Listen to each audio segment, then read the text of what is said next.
Chicken সসেসের একটা video দিয়েছিলাম, তখন কয়েকজন আপু আমাকে ইনবক্সে কমেন্ট করেছিল যে আপু এই চিকেন সসেসটি কী দিয়ে খাওয়া যায়, একটা রেসিপি দেখাও আমাদের জন্য, তাহলে অনেক উপকার হয়। তো তাদের জন্য নিয়ে আসলাম আমি বিভিন্ন ধরনের একটা মজার নতুন রেসিপি।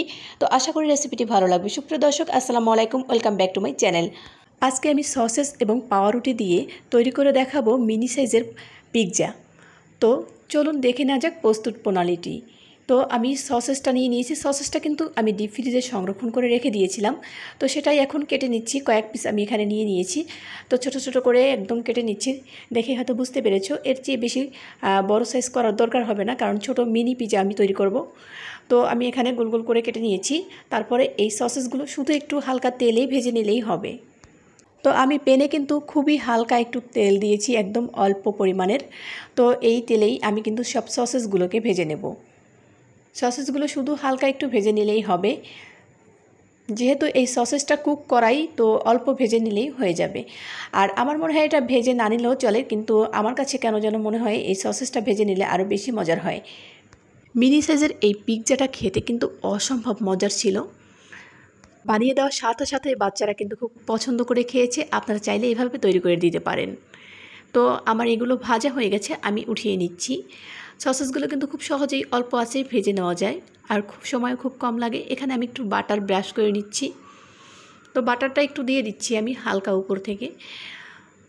তারপরে বাটারটা কিন্তু তুলে নিলাম। এখন আমি 2 পিস পাউরুটি নিলাম। তো পাউরুটির উপরে আমি কিন্তু সস দিয়ে দেবো। এটা টমেটো সস, বাসায় তৈরি করা। তো আপনারা চাইলে কেনা টমেটো সসটা এখানে দিয়ে দিতে পারেন। তো এই সসের রেসিপিটা আমার পেজে দেওয়া আছে, আপনারা চাইলে সেখান থেকে দেখে নিতে পারেন, অথবা আমার ইউটিউব চ্যানেলে থেকে সেখান থেকেও দেখে নিতে পারেন। তো আমি এক চামচ সস কিন্তু পাউরুটির উপর লাগিয়ে দিচ্ছি। খুব বেশি দেওয়ার দরকার নেই, 1 চামচ দিয়েই ভালোভাবে লাগিয়ে নিলেই হয়ে যাবে। তো লাগানো হয়ে গেছে। এ পর্যায়ে কিন্তু চুলাটা একটু আমি একদম কমিয়ে রেখেছি। তো এখন আমি সসেসগুলো দিয়ে দিচ্ছি। আমি এখানে 6টা সসেস দিচ্ছি, 3টা করে। এটা যতবার তৈরি করি এটা ডিমান্ড থেকেই যায়, এটা সবাই অনেক পছন্দ করে। তো আমি বাসায় খুব সহজেই এই মিনি সাইজের পিৎজাটা তৈরি করে নেই। যখন পিৎজা খেতে ইচ্ছে করে তখন তো সবসময় বড় সাইজের পিৎজাটা তৈরি করা হয় না, তো এভাবে ছোট সাইজের পিৎজা তৈরি করে নিই।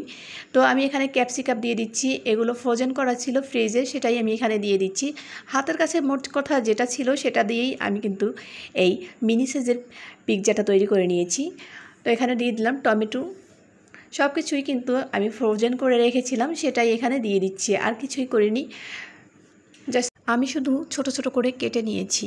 তো পাউরুটি দিয়েও তৈরি করা যায় ভীষণ মজার এই পিৎজাটি। আপনারা খুব সহজেই কিন্তু বাসায় যখন খুশি তখন এই পিৎজাটি বানিয়ে নিতে পারবেন। তো আমি কিন্তু ছোট করে পেঁয়াজ কেটে নিয়েছি, সেই পেঁয়াজটা এখানে দিয়ে দিচ্ছি। আপনারা আপনাদের পছন্দ অনুযায়ী কিন্তু এটা সাজিয়ে নিতে পারেন, যে যেটা খেতে পছন্দ করেন সেটা এখানে দিয়ে দিলেই হয়, আর কিছুই না। আপনারা এখানে সসেসের পরিবর্তে মুরগির মাংস ভেজেও দিয়ে দিতে পারেন, সেটাও কিন্তু অনেক মজার হবে। তো আমি এখানে দিয়ে দিচ্ছি চিজ। তো চিজটা আমি আগে থেকে গ্রেট করে নিয়েছিলাম, সেজন্য একটু দলা পেকে গেছে। চিজটা কিন্তু ফ্রিজ থেকে বের করে সরাসরি এখানে গ্রেট করে দিয়ে দিতে হয়, তাহলে কিন্তু আরও ভালো হয়। তো আমি একটু গ্রেট করে নিয়েছিলাম, তো একটু গলে গেছে। তো সমস্যা নেই, এটা কিন্তু আমি দিয়ে দিলাম। তো এখন ঢেকে দেব। উপর থেকে চিজটা দিয়ে দিলে আরও বেশি মজার হয়। 2 থেকে 3 মিনিট পর এটাকে ঢাকনা সরিয়ে দেখেন, মাশাআল্লাহ অনেকটা সুন্দর হয়েছে। আর এটা কিন্তু খেতে জাস্ট ওয়াও হয়েছিল, আর দেখতেও মাশাআল্লাহ অনেক লোভনীয় হয়েছে। আশা করি দেখেই বুঝতে পেরেছেন। তো আমি আরও কয়েকটা ভেজে নেব, তো এখানে আরও 2টা দিয়ে দিলাম। তো একই প্রসেসে ভেজে নিচ্ছি এগুলো। তো তারপরে আমি এগুলো তুলে নেব। তো আমি মোট 4 পিস বানিয়েছি। তো সব পিৎজাগুলো উঠিয়ে নিচ্ছি, হয়ে গিয়েছে। তো আজকের এই পিৎজাটি আপনাদের কাছে কেমন লেগেছে কমেন্ট করতে ভুলবেন না। এখন নিশ্চয়ই চাচ্ছেন একটি ভেঙে দেখাই, তো আপনাদেরকে ভেঙে দেখাচ্ছি এটা কতটা লোভনীয় হয়েছে সেটা আপনারা দেখেই হয়তো বুঝতে পেরেছেন। বাকিটা আর বলবো না, আপনারা তৈরি করে খেয়ে দেখবেন, তাহলেই বুঝতে পারবেন। ভিডিওটি ভালো লাগলে চ্যানেলটি সাবস্ক্রাইব করে আমার পাশেই থাকুন। পাশে থাকা বেল আইকনে প্রেস করে দেবেন, যাতে করে আমি ভিডিও দিলে নোটিফিকেশনগুলো খুব সহজেই পেয়ে যান। তাছাড়াও আমাদের ফেসবুক পেজটিও ভিজিট করতে পারেন।